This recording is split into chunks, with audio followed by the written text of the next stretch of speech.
Innal hamdalillah nahmaduhu wa nasta'inuhu wa nastaghfiruh wa na'udzu billahi min shururi anfusina wa min sayyiati a'malina may yahdihillahu fala mudilla lahu wa may yudlil fala hadiya lahu. Asyhadu an la ilaha illallah wahdahu la syarika lahu wa asyhadu anna Muhammadan abduhu wa rasuluh la nabiyya ba'dah. Allahumma salli ala Muhammad wa ala alihi wa ashabihi wa man tabi'ahum bi ihsan ila yaumiddin. Ya ayyuhalladzina amanu taqullaha haqqa tuqatih wa la tamutunna illa wa antum muslimun. Ya ayyuhan nasu taqu rabbakum alladzi khalaqakum min nafsin wahidah wa khalaqa minha zawjaha wa bassa minhuma rijalan katsiran wa nisaa'a wattaqullaha alladzi tasaaluna bihi wal arham innallaha kana 'alaikum raqiba. Ya ayyuhalladzina amanu taqullaha wa qulu qawlan sadida yuslih lakum a'malakum wa yaghfir lakum dhunubakum wa may yuti'illaha wa rasulahu faqad faza fawzan 'azima. Amma ba'd, fa inna asdaqal hadithi kitabullah wa khairu hadi Muhammadin sallallahu alaihi wa ala alihi wasallam wa sharral umuri muhdatsatuha wa kullu muhdatsatin bid'ah wa kullu bid'atin dhalalah wa kullu dhalalatin fin nar. Na'udzu billahi thumma na'udzu billahi minal bid'ah wa minan nar. Ikhwani fid din, ta'azzakumullah, jamaah rahimani wa rahimakumullah jalla wa ala.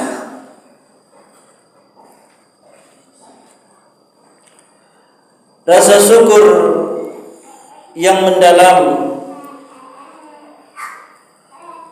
baik syukur dengan hati, biqaul, bilisan, atau bijawarih, dengan lafaz alhamdulillah rabbil alamin.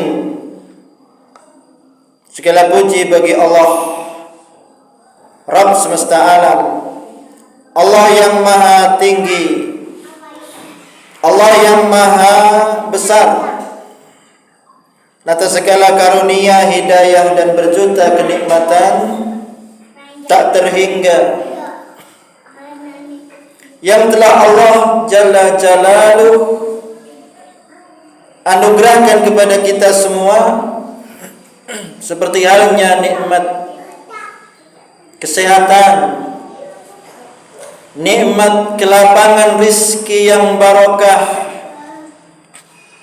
nikmat aman, yakni nikmat keamanan di negara kita, negeri tercinta Indonesia. Nikmatul adim, nikmat yang besar yang patut dan sudah selayaknya dan seharusnya kita syukuri dengan memaksimalkan ibadah kita kepada Allah Jalla wa ala.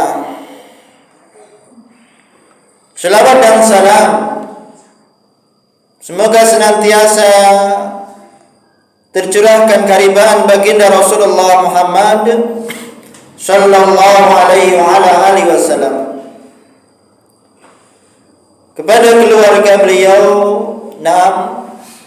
para sahabat dan segenap kaum muslimin yang senantiasa istiqamah berdiri tegak di atas sunnah-sunnahnya, laksana tegaknya batu karang di tengah lautan yang tertempa ombak dari kanan, dari kiri, tak goyah, tak geser sedikit pun. Inilah seharusnya akidah yang dimiliki oleh kaum muslimin, tertempa fitnah-fitnah, tetap kokoh istiqomah di atas sunnah Nabiullah Muhammad sallallahu alaihi wa ala alihi wasallam. Ikhwani fiddin, a'azzakumullah, jamaah Jumat rahimani wa rahimakumullah. Selanjutnya marilah kita senantiasa bertakwa kepada Allah Jalla wa Ala dengan mentaati perintah-perintahnya dan menjauhi perbuatan kezaliman serta kemaksiatan. Sungguh ketaatan kepada Allah Jalla Jalaluhu akan membawa kepada bentuk kebahagiaan dan keberuntungan. Sedangkan kemaksiatan, kezaliman, lebih-lebih kesyirikan akan menyeret pelakunya ke dalam bentuk kehinaan, ke dalam bentuk kebinasaan, dan ke dalam bentuk kehancuran. Na'udzubillah tsumma na'udzubillahi min dzalik. Ikhwani fiddin, a'azakumullah, jamaah Jumat rahimani wa rahimakumullah. Dalam kesempatan khutbah Jumat siang hari ini, izinkan kami selaku khatib menyampaikan sedikit pesan nasihat wa tawassaw bil haqq wa tawassaw bis sabr terkait dengan judul hal-hal yang menakutkan di alam kubur, bagian episode yang kedua, yang mana episode yang pertama sudah kita sampaikan pada bulan yang lalu. Ikhwani fiddin, a'azakumullah, jamaah Jumat rahimani wa rahimakumullah. Hal-hal yang menakutkan di alam kubur. Apabila kita mengamati nas-nas yang sahih dari Al-Quran dan As-Sunnah, serta tentunya ditopang oleh pemahaman dan pandangan para ulama dalam memahami nas-nas tersebut, maka diketahui bahwa manusia akan melewati 4 alam kehidupan. Yakni yang pertama alam rahim, alam yang kedua alam dunia yang saat ini sudah kita saksikan bersama, dan alam yang ketiga alam barzah atau alam kubur, dan alam yang terakhir yakni alam akhirat. Semua itu merupakan rahasia yang sengaja Allah Jalla Jalaluhu tutup dari ilmu dan pandangan umat manusia. Allah Jalla Jalaluhu telah menerangkan dalam firman-Nya dalam Quran surah Al-Isra ayat 85, wa ma utitum minal ilmi illa qalila. Tidaklah kalian diberi ilmu illa qalila, kecuali sedikit saja terkait dengan alam gaib, alam barzakh. Ikhwani fiddin, a'azakumullah, jamaah Jumat rahimani wa rahimakumullah. Apabila kita hendak berbicara tentang kehidupan alam kubur dan alam akhirat, tidak ada pintu yang bisa kita buka kecuali pintu keimanan terhadap yang gaib melalui kacamata nas-nas Al-Quran dan sunnah Nabiullah Muhammad sallallahu alaihi wasallam. Ikhwani fiddin, a'azakumullah, jamaah Jumat rahimani wa rahimakumullah. Beriman dengan hal-hal yang gaib adalah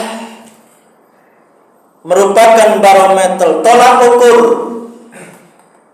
pembeda antara si mukmin dan si kafir.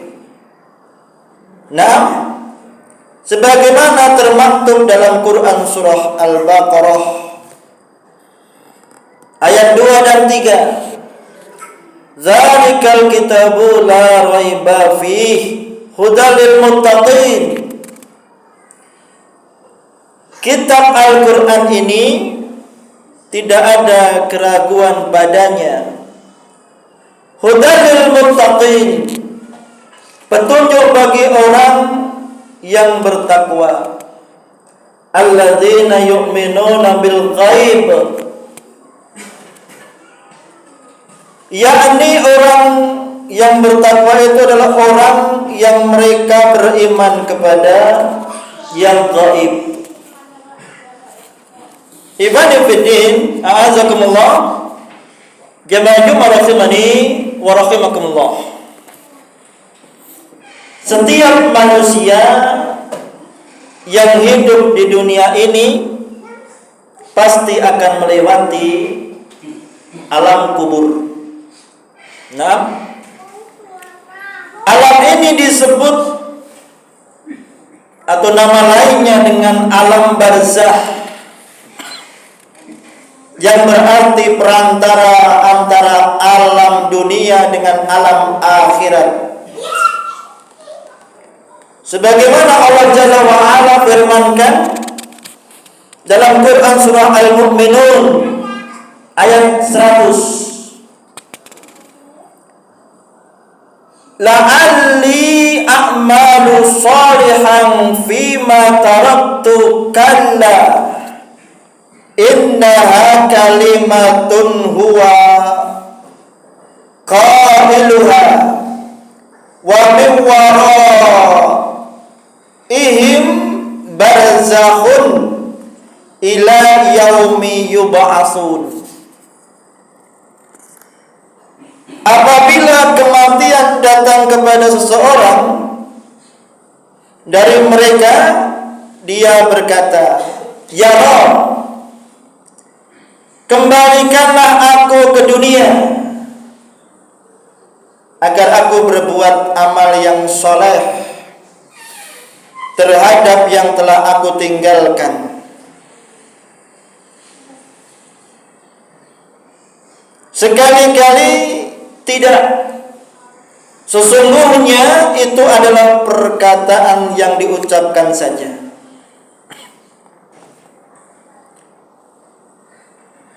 Wa min waraihim barzakhun, dan di hadapan mereka ada barzakh, pembatas. Alam barzakh bermakna pembatas hingga hari mereka dibangkitkan. Barakallahu fiikum. Ikhwani fiddin, a'azakumullah, jamaah Jumat rahimani wa rahimakumullah. Jika seseorang muslim mau merenung sejenak, merefleksikan diri sejenak bagaimana keadaan dan kondisi kehidupan nanti di alam kubur, niscaya ia akan menjauhi perbuatan kemaksiatan dan kezaliman. Di alam kubur tidak hanya sebatas apa yang manusia renungkan atau bayangkan. Ketika kita berada dalam sebuah lubang yang sempit dan gelap, suasana di sana, yakni di alam kubur, di alam barzah, akan ditentukan oleh amal kita sewaktu kita hidup di dunia. Orang yang beramal soleh waktu hidup di dunia, ia akan lulus dalam menjawab pertanyaan malaikat.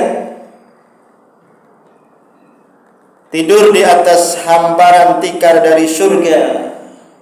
Nah, ditemani oleh orang yang berbau wangi, dan berwajah tampan, elok rupawan. Kemudian senantiasa mencium bau aroma hembusan angin surga. Ini tentunya bagi mayat atau jenazah yang ketika hidup di dunia beramal soleh. Adapun orang yang ketika hidup di dunia bergelimang dosa, dan maksiat, apalagi melakukan perbuatan kesyirikan, ia tidak akan bisa menjawab pertanyaan yang diajukan oleh malaikat. Tidur di atas hamparan tikar dari api neraka, ditemani orang yang berbau busuk dan berwajah seram menakutkan. Kemudian ia senantiasa diperlihatkan tempat tinggalnya saat di alam kubur pada waktu pagi dan sore hari. Hal ini sebagaimana disebutkan oleh Rasulullah SAW dalam hadis yang diriwayatkan oleh Imam Muslim, Imam Ahmad dan Imam Malik. Inna ahadakum idza mata urida alaihi maq'aduhu bil ghadati wal asyi in kana min ahli jannah fa min ahli jannati wa in kana min ahli nar wa min ahli nar yuqalu hadha maq'aduka hatta yab'atsaka Allahu ilaihi yaumal qiyamah.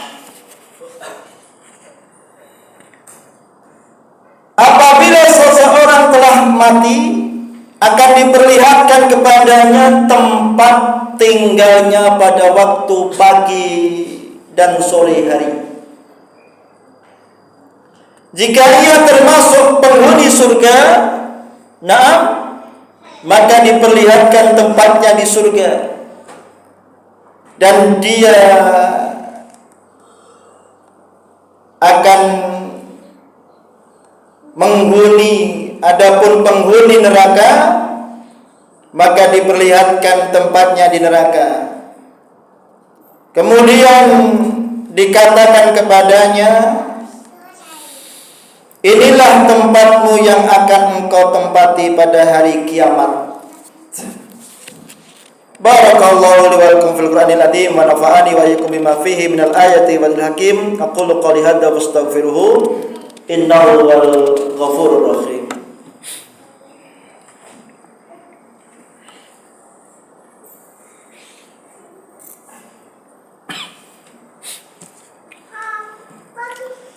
Bismillah walhamdulillah, wassalatu wassalamu ala rasulillah wa ala alihi wa ashabihi wa mawalah. Fadhilin a'azakumullah, jamaah-jamaah rahimani wa rahimakumullah. Dalam khutbah yang kedua ini, marilah kita senantiasa bertakwa kepada Allah Jalla Jalaluh. Orang yang paling cerdas, adalah orang yang paling banyak mengingat kematian, dan tentunya paling baik mempersiapkan diri untuk alam berikutnya. Kematian jamaah memutuskan berbagai nikmat. Marilah kita heningkan hati dan pikiran kita sejenak untuk bermunajat kepada Allah Jalla Jalaluh, supaya Allah berikan kita akhir hidup kita husnul khatimah. Inna Allah wa malaikatahu yusalluna ala nabi ya ayyuhalladzina amanu sallu alaihi wa sallimu taslima. Allahumma ighfir lil mu'minina wal mu'minat wal muslimina wal muslimat al ahya'i minhum wal amwat innaka sami'un qaribun mujibud da'wat ya qadiyal hajat bi rahmatika ya arhamar rahimin. La ilaha illa anta subhanaka inni kuntu minadh dhalimin. Rabbana zalamna anfusana wa illam taghfir lana wa tarhamna lanakunanna minal khasirin. Rabbana atina fid dunya hasanah wa fil akhirati hasanah wa qina adzabannar. Subhanaka rabbika rabbil izzati amma yasifun wa salamun alal mursalin walhamdulillahi rabbil alamin.